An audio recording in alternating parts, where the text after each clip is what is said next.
Magandang gabi Batangas. Narito ang mga balita sa Palakat Weekend News ngayong February 22, 2025. Nagpasa ng ordinansa ang mga miyembro ng Sangguniang Panglungsod hinggil sa paghihigpit sa lahat ng papasok at lalabas sa Bureau of Jail Management and Penology o BJMP sa lungsod dahil sa talamak na pagpapasok ng mga iligal na kontrabando dito.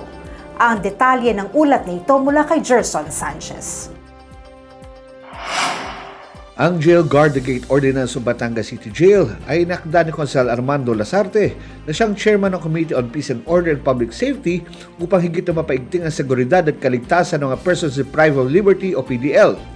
Ang paghihigpitan niya sa mga BJMP man facilities ay hindi lamang para sa mga PDLs at kanilang mga bisita, kundi baging sa mga personal mismo ng BJMP. Ayon sa probisyon ng ordinansa, magkakaroon ng mas intensibong path searching sa mga papasok at lalabas ng pasilidad. Maaaring ipatanggal ang kanilang outer protective clothing, emptying of pockets, physical search, screening sa pamamagitan ng device, at inspeksyon ng mga dalang gamit gaya ng papel, bags, at maging mga libro. Ilan sa mga kontrabando na pinagbabawal ay ang prohibited drugs at paraphernalia, deadly or bladed weapons, and potential weapons at explosives and its components. Mayroon din tinatawag na nuisance contraband na pinagbabawal tulad ng alak, sigarilyo, lighter, mobile phones, video still cameras, pera na higit sa 1,000 pesos kada linggo, gadgets, alahas, pornographic materials, gambling paraphernalia, excessive clothing materials, at metal na kutsara at tindor. Ang lahat ng mahuhuling lalabag ay may kukulang multa at parusa. Kung ang dadalaw ay mahuhuli ng pinagbabawal na gamot, ito ay kakasuhan ng paglabag sa RA 9165 o Comprehensive Dangerous Drug Act of 2002. Samantalang ang mga magdadala ng deadly weapon ay kakasuhan ng paglabag sa probisyon ng PD 1866. May mga printed notices at warnings na ilalagay sa mga kapansin-pansing lugar kung saan nakalagay ang mga prohibited items at mga kaukulang parusa kung ito ay kanilang lalabagin. Para sa Palakat Weekend News, Gerson Sanchez reporting.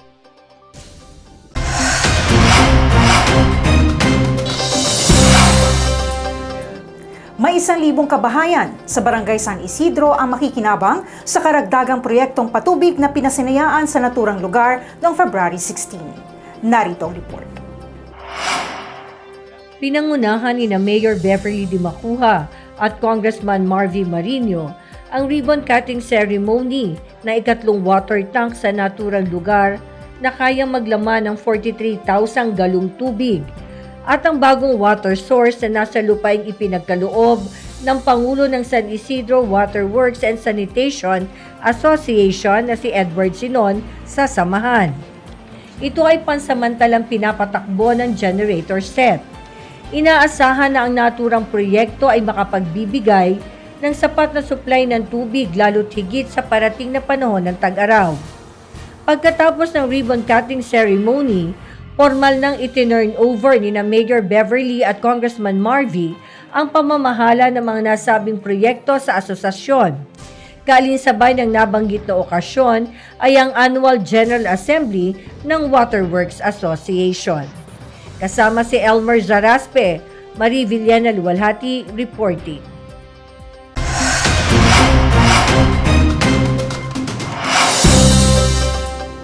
Nagsagawa ng Unity Walk at Peace Covenant signing ang mga kandidato para sa local elections sa lungsod sa pangunguna ng Batangas Component City Police Station katuwang ang Commission on Elections noong February 15. Ang detalye sa ulat ni Liza de los Reyes. Layunin ng Unity Walk at Peace Covenant signing na masiguro ang pagkakaroon ng maayos, tapat at mapayapang halalan sa Batangas City. Isang maikling programa ang idinaos upang bigyan diin ang kahalagahan ng integridad, patas na kampanya at pagtutulungan ng bawat isa upang maiwasan ang anumang uri ng karahasan at pandaraya. Highlight ng okasyon ang sabayang pagpirma ng Pledge of Commitment ng lahat ng dumalo bilang simbolo ng kanilang pangako na masiguro ang isang matiwasay at tahimik na pagdaraos ng eleksyon. Ginampanan ni BCCPS Chief Police Lieutenant Colonel Ira Morelio ang Solidarity Pledge habang si Election Officer Attorney Albert Sara naman ang nanumpa para sa Integrity Pledge. Para sa Palakat Weekend News, kasama si Elmer Seraspe, Liza Perez de los Reyes, reporting.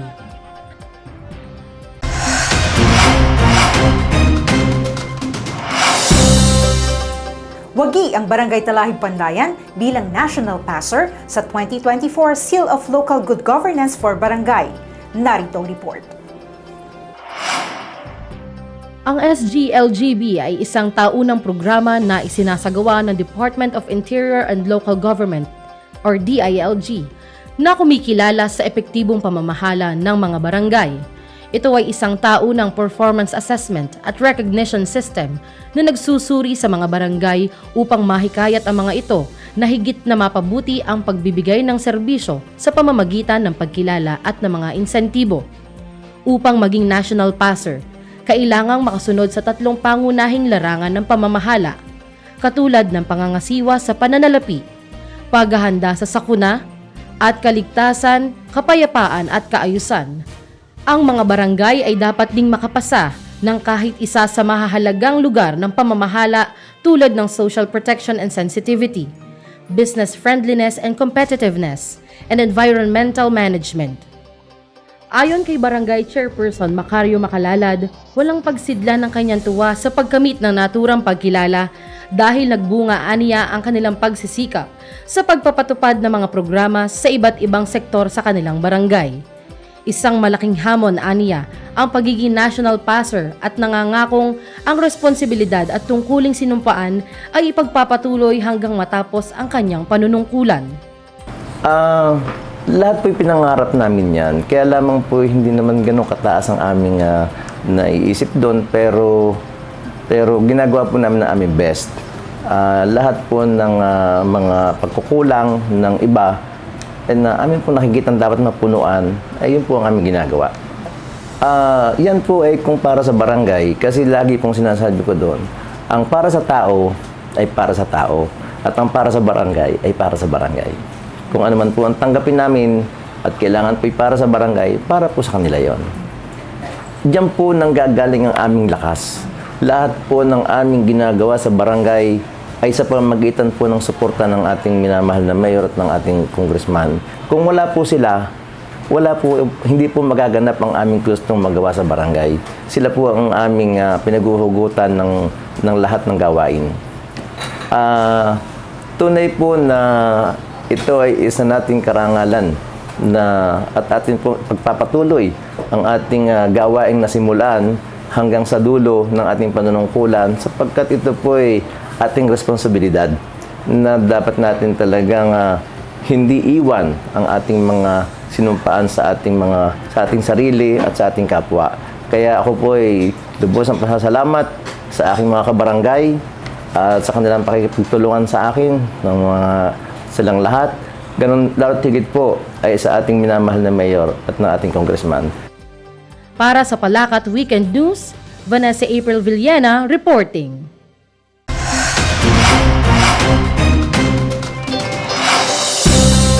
Magbabalik ang Palakat Weekend News makalipas ang ilang paalaala.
Inilahad ng Department of Information and Communications Technology o DICT ang eGov.ph app o ang eGovernment Philippines sa lalawigan ng Batangas, kaalinsabay ng ELGU kickoff noong February 19.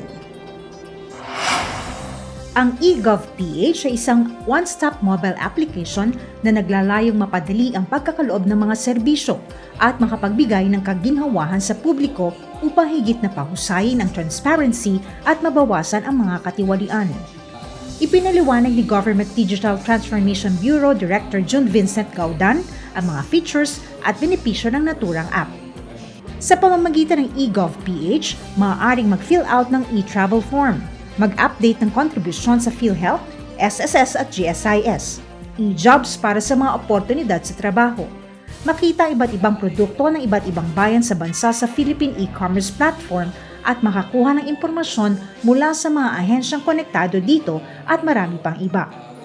Sa tulong naman ng Electronic Local Government Unit o ELGU system, mas mapapadali ang pagkuha ng mga serbisyo sa mga local government units tulad ng pagkuha ng business permit, building permit, cedula, local civil registry, occupational permit, at maging real property tax.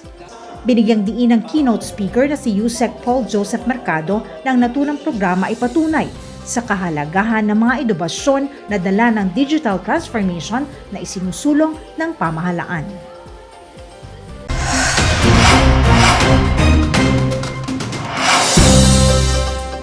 Puno ng tuwa at saya ang isinagawang distribution ng scholarship allowance sa may 1,000 EBD scholars sa Barangay Tinga, Itaas noong February 20. Ang detalye sa report ni Marie Villena Lualhati. Lubos ang kagalakan ng mga magulang na naturang mga scholars sa pagdating ni na Mayor Beverly Di Macuja, Congressman Marvy Marino kasama ang buong Team EBD. Nagpaabot ng taus-pusong pasasalamat ang mga ito sa anilay napakalaking tulong ng scholarship program ng pamahalaang lungsod sa pag-aaral ng kanilang mga anak.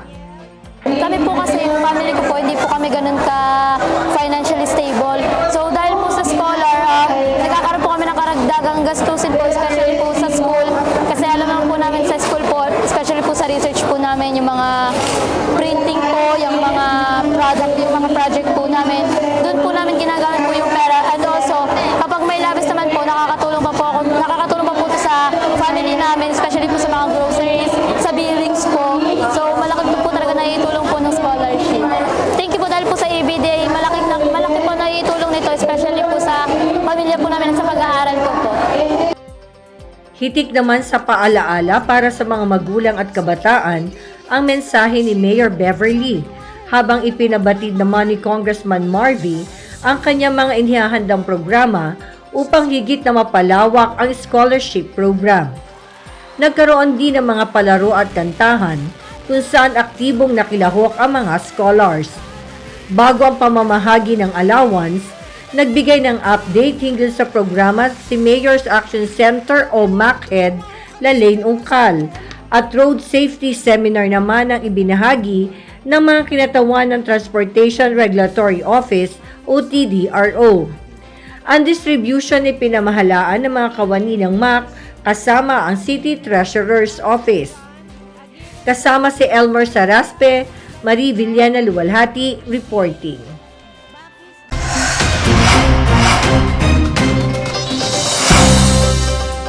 At yan ang kabuuan ng mga balitang tampok sa Palakat Weekend News ngayong gabi. Ako po si Rona Endaya Contreras. Magandang gabi at marami pong salamat sa inyong panonood.